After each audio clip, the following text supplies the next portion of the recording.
and we're still in function, question 4 again. So this is the questions that we are dealing with at this moment. So let's see. In question 4, they have given us another or a different expression, which is an equation of f of x equals to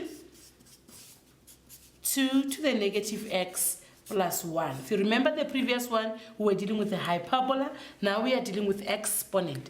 Now in the exponent, what we are asked to do here, it is to determine the coordinates of y-intercept. So that is 4.1. Remember, when you are determining or finding the y-intercept, you always must let your x be 0. So to be safe, you can use f of 0 equals 2 to the negative 0 plus 1. Remember, 0 is neutral, so you write it negative or positive, it does not really make a difference. Anything to the exponent of 0, it's going to give you 1 always. So even if it's negative, we take it as positive. So that is going to be 1 plus 1, which will give us a 2. That is your y value, which is the y-intercept. But the question says you must determine the coordinates. So at the end of the day, your answer must be in the coordinate form. So in the coordinate form, it's a round bracket with a 0 representing x and a 2 which represent y. So you get your 1 mark, and that's what you would have done to answer that question. Going on, we have 4.2. In 4.2, they went straight and says, sketch the graph of f, clearly indicate all intercept with the x's as well as any asymptotes. Now they're telling you that there's an asymptote. You must bear in mind that an asymptote of an exponent is only 1, which is determined by y it's equals to 1 in this case. So the asymptote that you find in an exponent is an horizontal asymptote, which is shifting vertically up and down. So this is now your asymptote. Bear in mind that even if they didn't ask you, you need to know that asymptote is going to be equal, y is equals to a 1.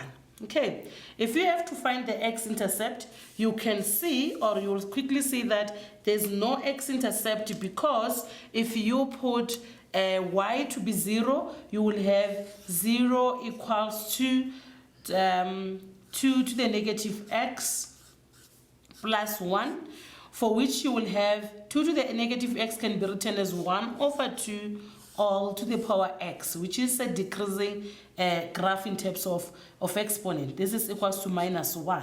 So you can see that there's nothing that can give you the convention or the exponential rule that can accommodate a negative 1. Therefore, x has no value. In other words, it has no solution.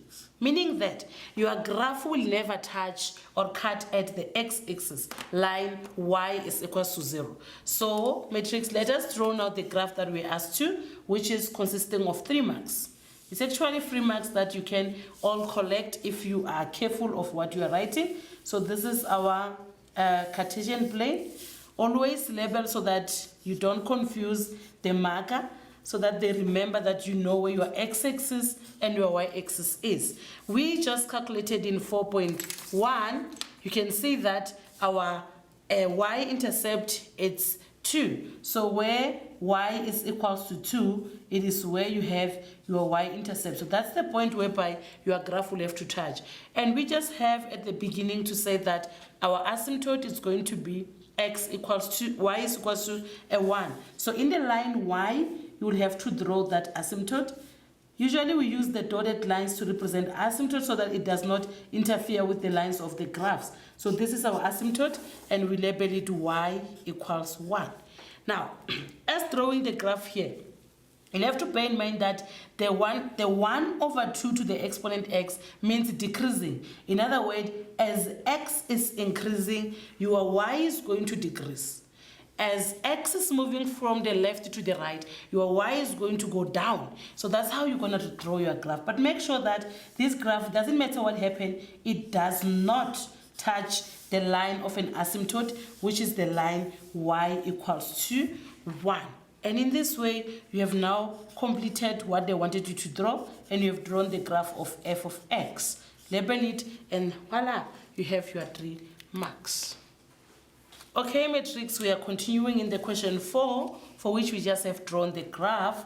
Now 4.3, it says calculate the average gradient. Normally when you see the word average, you get confused. Guys, don't be confused. The gradient is just the gradient. We all know how to find the gradient when we have to draw a graph. Now they say calculate the average gradient of f between the points on the graph where x is equals to -2 and x is equals to 1. So this is our question number 4.3. To find the average gradient, as we said, gradient is going to be the same. It doesn't have a problem. Normally, you know, it's y2 minus y1, or change of y divided by change of x.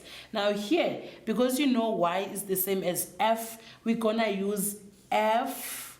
In other words, it's like your y2 now became f. But what is the f of?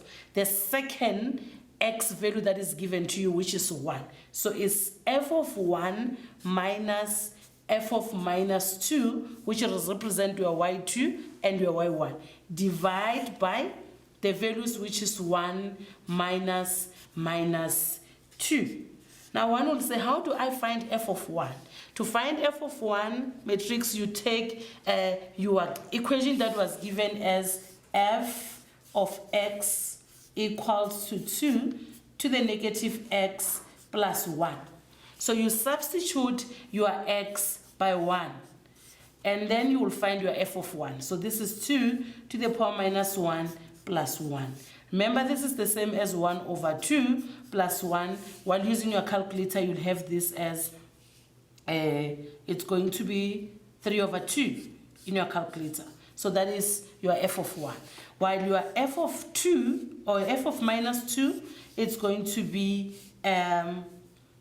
2 to the -2 plus 1. So you substitute your x by -2, and you're going to have 2 to the exponent 2, which is now 4, because a negative times a negative will give you a positive. So it's 4 plus 1, which will give you a 5. Now you have to take this 2 and substitute back into the equation of average gradient. So you're taking your 5 and you are taking your 3 over 2, substitute it to get your average gradient. Now the average gradient will be equals to f of 1, we said it's 3 divided by 2, and our f of -2 is a 5. You divide this by 1 minus -2, which now will be +2. And when we use your calculator, you will get that as, quickly, we'll have to now use the calculator, and mine is just right here with me. So let's see. If you use your calculator, this is what you are going to do in a calculator.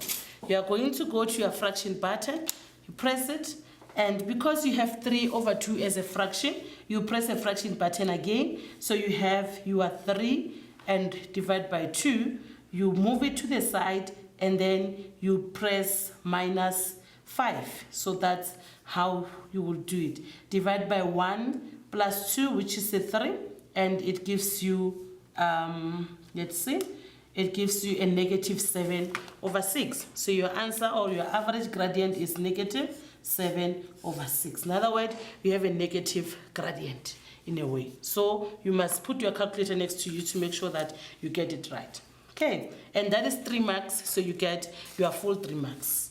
The last question for question 4 then, it is question 4.4. Now in this one, they are going a little bit up high, but you need to just look at the marks allocation. It's 1 mark, so it means there's nothing fancy that you need to do there. Now they say if h of x is equals to 3 multiplied by f of x, write down an equation of the asymptotes of h. Now what they mean here is that you are going to take your equation of f of x, which was f of x equals to 2 to the negative x plus 1. You multiply that by a 3. So that's what we are going to do. Let's write it down so that we can see. If I had my f of x, equals 2 to the negative x plus 1, and I multiply now that f of x by 3 to get h of x, I will have 3, h of x equals to 3 times f of x, which now will be equals to 3 into, now you put a bracket to multiply your f of x, 2 to the negative x plus 1. If you multiply out, you will see you'll have 3 multiplied by 2 to the power of negative 1 plus 3. Now the question wanted you to find what? To write down the equation of the asymptote. Can you guys see that now your asymptote has moved from y equals to a 1 that we have found in 4.2, or that we have used to draw a graph in 4.2. So now it has shifted, or it has moved to be a 3. Now you just come and say y equals 3 is the equation of your asymptotes. In that way, you could have found your marks. That is the end of question number 4. And I guess you have understood it. Thank you.